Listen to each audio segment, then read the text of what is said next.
Hi, everyone.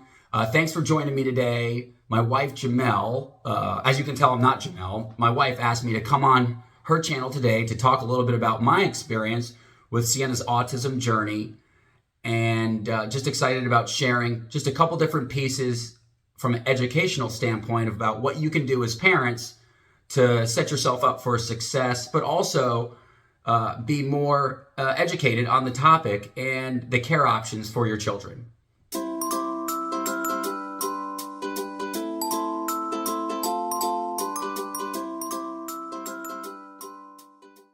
So the initial assessment that we started with Sienna was when she was 18 months old.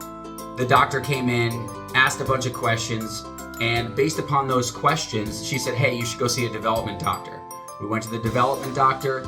He looked at Sienna. He said, hey, look, I don't like to diagnose kids this young, so why don't you come back in a couple months?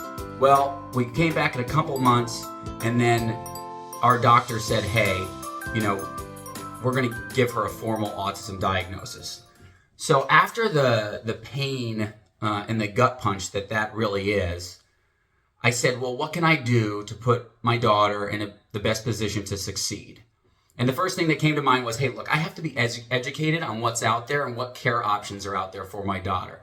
And at this stage, I am willing to do anything that's not, as long as it doesn't cause harm to her, to be able to give her a normal life. I think that we have these dreams for our children, and when this diagnosis comes, we immediately start thinking about those dreams not being able to be realized. And so I just wanted to do what every other parent wants to do, really, which is, hey, how can I put her in the best position to succeed? Whatever is out there, I'm willing to do anything, right? As long as it doesn't cause her harm, it doesn't hurt her body, doesn't hurt her, to help her to be able to develop and to get back to grade level is what we're trying to achieve. So anyway, I asked our doctor, I said, Dr. Baker, what is the most up-to-date literature on this stuff? If you're me, what are you reading and why are you reading it? So the first book he gave me was this book, and this book is What Every Parent Needs to Know, and it is accredited by the American Academy of Pediatrics. A couple of doctors wrote it who had children with autism, and covers everything from diet to hyperbaric chambers to ABA therapy, which is what my daughter's in now. And it also talks about the difference between subjective evidence. Subjective evidence would be evidence that's seen in practices but hasn't been done on a clinical study level. And then obviously clinical research, which is in here as well. So this book is a really good resource. I recommend every parent pick it up, read through it. You're going to get inundated when you start searching Google or YouTube, and you'll see all sorts of unbelievably wild ideas. And as a parent, you walk into this period of somewhat desperation. I have to do this, or I have to do that, or I have to do everything possible, right? But some of the things that are out there are absolutely harmful. Some of the things that out there have some subjective evidence that can provide success. So I think it's just about balancing those two things and stepping into it slowly as you continue to evaluate. I think another really important thing is that making sure that you and your spouse are in unity. In our situation, I ran really, really fast to try to get educated. And then what I felt was a great tool, because there was so much going on with so many doctors and so many things all at once, I said, hey, look, let's put this out on a sheet of paper about all the doctors that we're seeing, why we're seeing them. And this was a way that we could keep up to date so that both of us would understand or know where all the care programs are going, what we're working on, so on and so forth. So I think that's a really, really, really valuable thing, is to make sure that you're in unity, but make sure you're coming together on some of these things. So one of the first things that we implemented was diet. We focused on that. My wife jumped in and said, hey, look, let's remove casein and gluten and sugar. And there's a lot of subjective evidence on that, but there isn't any clinical evidence on that. So we still do that today and eliminate those things. And the focus of that is to reduce the inflammation in the body. So food's changed a lot over time. It's not as natural as it used to be. And so there's this creates inflammation in the body.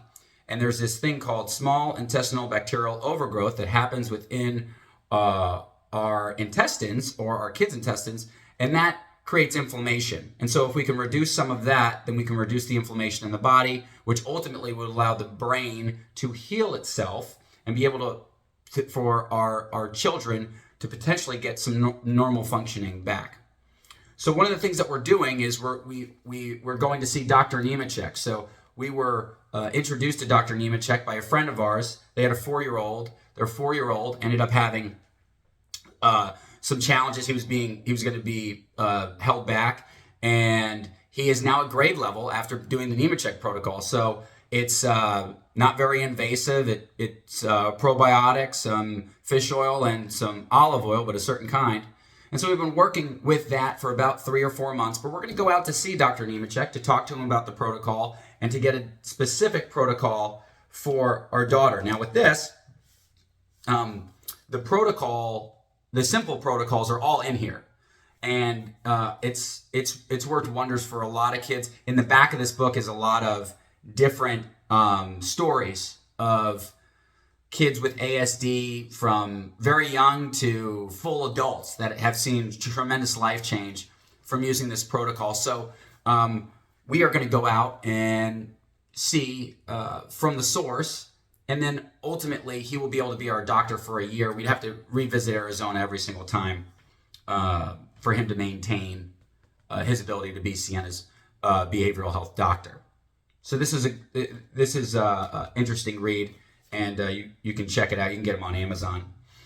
So the third thing on my educational journey that I really wanted to do is I wanted to understand how our technicians, the registered behavior technician, works with our child to help mitigate problem behavior and expand upon good behavior. And what I ended up doing was I ended up going to the University of South Florida and taking an online course. So I take an online course at USF, and I'm about halfway through. And what it allows me to do, it allows me to understand the charting that's done by registered behavior technicians. It allows me to understand how behavior can be manipulated, and also how I can be encouraging good behavior and discouraging problem behavior in a clinical sense that can help provide my daughter with the best chance of developing these skills.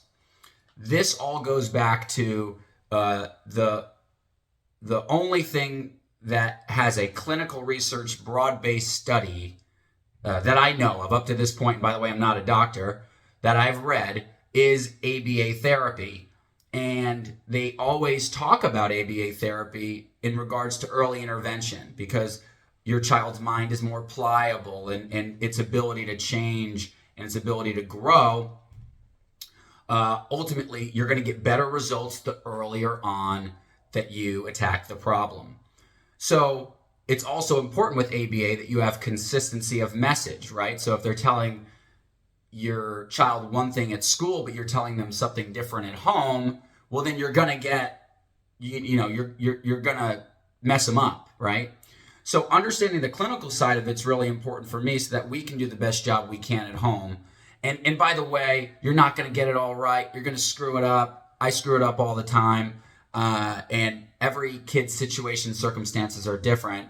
But for, I think it's $250 for the course at USF, it's been extremely valuable.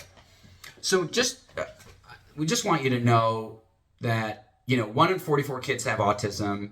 If you're a mom, a dad who's going through this, we don't want you to have to go through this alone. We love you. We want to pray for you. If you have any questions or things of that nature, please feel free to reach out to us. We're not like the best experts. We're just going through it too. And so I just encourage you. There is hope. There is opportunity. There is growth.